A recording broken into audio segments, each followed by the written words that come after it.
Coming up on today's show, the BMW i3 gets cancelled in the US and possibly other markets too. Rivian showcases its truly amazing fully fitted camp kitchen for the R1T ahead of the start of deliveries this month. And Tesla crosses the quarter-end line, having engaged in what some are calling questionable sales practices. These stories and more coming next. Welcome back to TN Transport Evolved News. We survived the Great Pacific Northwest heatwave. It hit 49.4 degrees Celsius here at the studio, which is nearly 121 degrees Fahrenheit, nearly twice what it normally is at this time of year. And it's really driven home the fact that we all need to get involved to curb our carbon emissions, because those kind of temperatures are not okay. This show is sponsored by the Electric Auto Association. Stick around until the end of the show to find out how joining the EAA can help you finance your own clean energy or transportation purchase. Before I get going with today's show, I just want to acknowledge that we're recording this show a whole day earlier than we normally would, because on Friday I'm going to be travelling to the US East Coast to start an epic drive from Boston, Massachusetts, back here to Portland, Oregon. This means that we may have missed out on some breaking news stories, so please forgive us if there's something we've missed. Launched back in 2013 after years of prototype electric vehicle production that included the original two-seat Mini E and BMW Active E, BMW's innovative and unusual i3 electric car stood out from pretty much every other electric car at the time. Using super lightweight, low-carbon production methods and materials, the all-electric i3, range-extended i3 Rex, and sporty i8 plug-in hybrid sports sedan were BMW's flagship plug-in cars for many years. And while the i8 was unobtainable for many, both i3 variants, even quite pricey that they were, became many people's first electric car. But this week, BMW confirmed what we'd all expected was coming. The i3 will cease production this year for North America, despite promising earlier this year that a new variant with a longer range pack was on the way. Newer, more efficient cars, more choice for consumers, and expensive i3 repair bills caused by those exotic construction materials mean BMW is putting the i3 out to pasture for something more conventional. Earlier this year, there was significant concern that Nissan, unhappy about Brexit and post-Brexit negotiations, would cease investing in UK production facilities. But this week we got some great news for Sunderland, where Nissan's UK Leaf factory is based. Not only will Nissan and its battery partner AESC invest in a new 9 gigawatt-hour battery production facility near to Nissan's existing Sunderland plants, but the two companies are executing a total of £1 billion of investment to turn the Sunderland facility into an electric vehicle hub under a new plan called Nissan EV600. Part of this investment includes £423 million to spearhead the production of a brand new next-generation all-electric crossover. Built on the Nissan Renault Mitsubishi CMF EV platform, Nissan aims to reach 100,000 vehicles per year. When Tesla made a change to its Model 3 and Model Y production to eliminate radar from its Autopilot hardware and rely completely on its new Tesla Vision computer vision system, it left Tesla Vision cars without some Autopilot features. Now, Tesla has started pushing a software update for those vehicles that brings Tesla Vision cars in line with older cars fitted with Tesla's previous Autopilot hardware. Owners of Model 3 and Model Y with Tesla Vision will finally be able to engage emergency lane departure avoidance and smart summon after the new 2021.4.18.10 update. Additionally, Autopilot's upper speed limit, the speed beyond which the Autopilot system will not engage, has been increased from 75 miles per hour to 80 miles per hour for those vehicles. That's up to 128 kilometers per hour from 120 kilometers for those who prefer metric. Mercedes-Benz has officially unveiled the production version of its new eActros electric truck.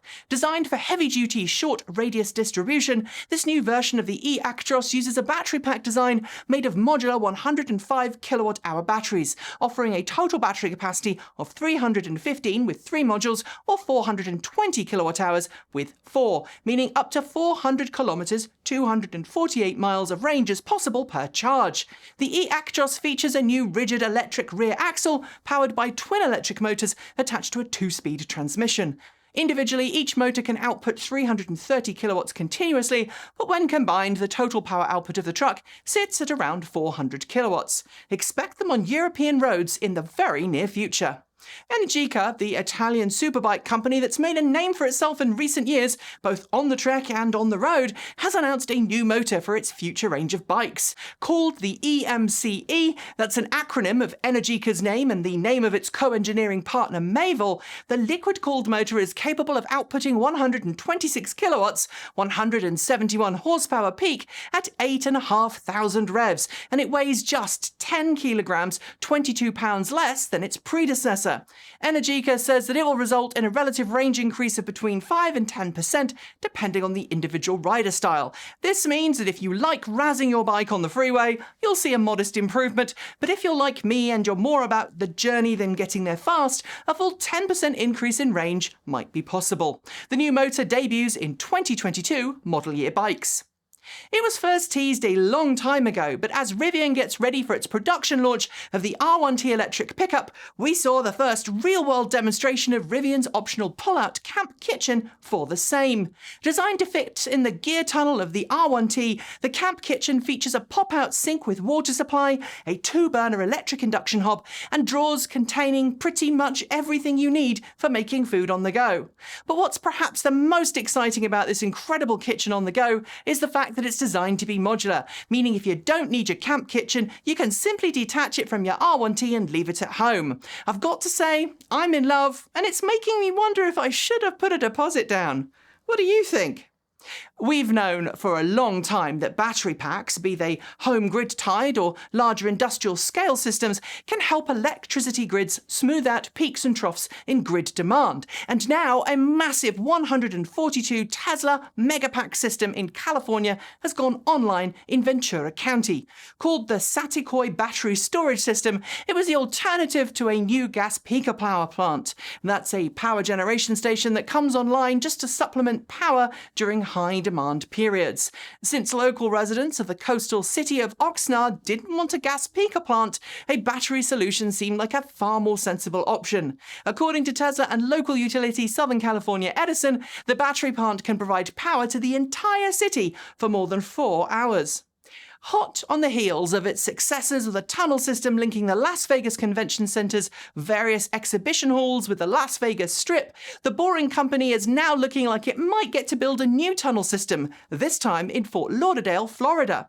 As reported by the Sun Sentinel this week, City Mayor Dean Tarantulas said on Wednesday that the Boring Company had proposed a transit system between downtown Fort Lauderdale and the beach.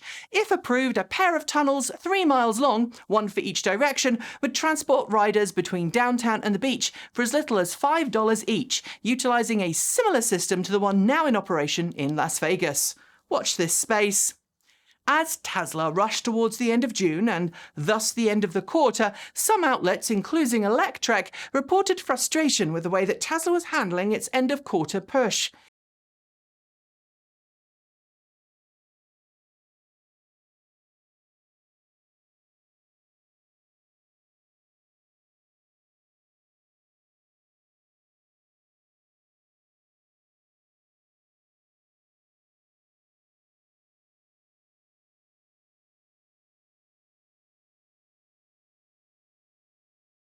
Electric claimed that Tesla has removed VIN details from some customer purchase documents, suggesting in its coverage Tesla was doing this to sell custom order cars to whomever could pick them up first.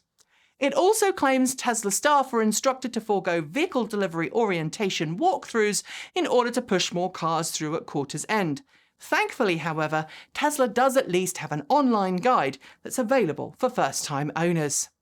General Motors has confirmed this week that as part of its massive push towards a fully electrified future for the brand, it will be converting more of its production facilities to produce only battery electric vehicles. Its Orin production facility where the Bolt and Bolt EUV are made is already fully electric, but GM confirmed that a new plant in Detroit opening this year will be for EVs only, as well as one in Spring Hill, Tennessee, Ontario, Canada, and one in Mexico. At the same time, GM CEO Mary Barra announced the creation of a $25 million climate equity-focused philanthropic fund to help it transition communities that have suffered disinvestment in the past to a cleaner, greener transportation future. And now, it's time for short shorts. Audi made big news with its announced intention to stop selling combustion cars after 2030, as we've reported in previous shows, but now we've learned there's an exception in that plan. Audi will continue selling fossil fuel vehicles in China, just one of the world's largest automotive markets. The UK's Department of Transport is partnering with disability charity Motability to develop accessibility standards for electric vehicle charging. Anticipating high demand, General Motors is accelerating the production timeline for its BrightDrop EV600 electric commercial vehicle, as well as doubling the planned production numbers for the same for the first year. In India, ReVolt reopened the order books for its RV400 electric motorcycle in the face of high demand, with the Indian firm receiving just 5,000 pre-orders in 2 hours before reservations had to be closed again. As part of an effort to cut carbon emissions, the port of Gothenburg in Sweden is building out electric vehicle charging and hydrogen refueling infrastructure to support zero-emission land transportation in and around the port. The UK has accelerated its planned phase-out of coal from the energy grid mix, with coal-fired power stations due to go quiet by the end of 2024. Coal is a complicated topic in the UK, culturally and politically, but this move is certainly good for everyone.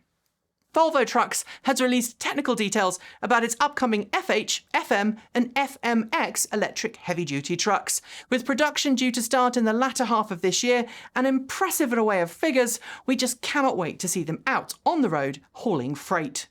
Venice appropriately hosted what's being described as the world's first e-regatta, showcasing electric boats as part of the city's yearly international boating exhibition.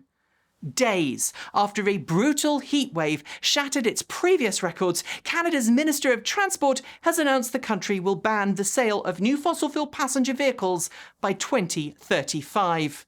Electric commercial vehicle startup Volta has unveiled its first running prototype chassis using production spec components. The company says its light truck, designed for urban use, is on track to start production in late 2022. EV startup Arrival has partnered with Ambarella to have the latter provide autonomous driving and driver assistance technology for Arrival's future planned vehicles. The US state of Connecticut has announced cash incentives for the purchase or lease of plug-in and hydrogen fuel cell vehicles, including making some incentive funds available for used vehicles. 1 in every 9 cars sold new in the European Union now has a plug, being either a plug-in hybrid or battery electric vehicle, a fact which has led to a 12% drop in the carbon footprint of new car sales in Europe. BMW's iVentures has created a new $300 million venture capital fund firm with the investment of specifically in startups working in fields relating to sustainability. Automaker BYD has announced that its first vehicle to be built on its new 800-volt architecture, the e-Platform 3.0, will be the Dolphin, a compact EV first unveiled in April during Auto Shanghai. In its eWays Electropop event earlier this week, Renault laid out its vision and roadmap towards an electrified future. We did an entire video on it that you can check out here. Off the back of its eWays Electropop event this week, Renault says that the Dacia's electrification will be much slower than Renault's own, due to the cost of the parity challenges of electric vehicles, and will rely on plug-in hybrids rather than battery electric cars. General Motors, in partnership with Shell, has announced plans to offer owners of its electric vehicles free overnight charging between the hours of midnight and 5 a.m, when electricity demand is at its lowest and prices are at their cheapest. American President Joseph Biden, a self-described car guy, has reiterated his belief that the future is electric in a tweet sharing a government-produced video promoting electric vehicles to combat climate change and drive economic growth.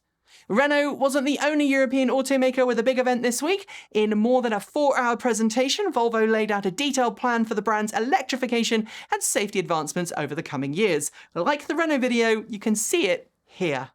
Car enthusiasts and children of the 80s have a special place in their hearts for the Audi Sport Quattro S1, and now, if you've got about €1 million burning a hole in your pocket, you could be one of 30 people to own a gorgeous retro EV inspired by this legendary rally car. Renault is taking its sport car brand Alpine Electric and has teased us with the barest glimpse of what 3 Alpine EV models might just look like. The driver of a Tesla Model 3 was pulled over by police in Wisconsin after they saw him sleeping in his car as it travelled at more than 80 miles per hour down the highway. Tesla cars are designed to prevent this, so he had to be using some form of defeat device. And those are your shorts. There will be more next week. Israeli-based electric airplane startup Eviation Aircraft, which now has a US headquarters in Washington state, has officially unveiled the production-ready design for its Alice all-electric airplane. Due to take its first flight later this year in production form, the 9-passenger 2-crew aircraft is powered by two Magnix 650 motors, electric propulsion units from Magnix, and features fully electronic fly-by-wire controls. According to the spec sheets, it can travel up to 4,040 nautical miles on paper, which is 506 miles or 814 kilometers. But once you take into account required reserves, that drops to closer to 400 miles or 643 kilometers. That positions it perfectly for short-haul operations on private fleets. And finally, if you've ever been into bird watching or know someone who is, you'll likely be familiar with the concept of official bird counts. It's usually a day on which a large ornithological society, such as the RSPB in the UK, encourages people to get outside and count the different types of birds in their garden. Well, now, US-based Plug-in America, the nationwide EV advocacy group that's been around for 16 years, is asking you to get involved in a worldwide EV count. This July 4th, it wants you to go out for a walk or drive around your neighbourhood and count just how many electric and plug-in hybrid cars you see, compared to the total number of cars on the road. Then it wants you to send it your results by July 11th by 11:59 p.m. Pacific time. Hopefully, it'll help figure out how many electric vehicles are out there being driven, and I totally want to get involved with it. How about you? And on that note, we are done for the day. But before I go, I would like to thank the Electric Auto Association for sponsoring today's roundup. They've been advocating for electric vehicles since 1967, and they firmly believe that our future depends on us making a switch to clean green electric cars today. The EAA can help you find someone near to you that can help you make that switch to electric. It can help you become an EV educator, and it can point you in the direction of monthly meetups for like-minded EV fans. And if you become a member, you'll gain access to a new clean energy and EV loan program set up between the EAA and the Colorado Clean Energy Credit Union. You can find out more by heading to electricauto.org. And if you haven't already, please consider subscribing to this channel and hitting that bell, and doing the same for our other two channels, links for which are below. And if you'd like to continue to help us grow and expand our coverage of the world of cleaner, greener, safer and smarter transportation, please consider becoming our Patreon supporter or sending us a tip through Ko-fi or Bitcoin. If you'd like to chat with us or other TE fans, you can do that over at our Discord server, which is completely free to join, and don't forget to head to Redbubble if you'd like some TE swag. You may have missed it, but I and the rest of the team are taking a well-earned break next week for July 4th. Kit is halfway through her move from Colorado to Portland, and as I said at the top of the stow, I'm about to start an epic 7-day trek across the US in order to help Winter move out west from the East Coast. Luckily, I've lined up some great videos for you, some pre-recorded and some from guest presenters, but it does mean there won't be any TEN Roundup show next Saturday. Don't worry though, we'll be back to normal the next week. That's it, thanks for joining me, and until next time, keep evolving!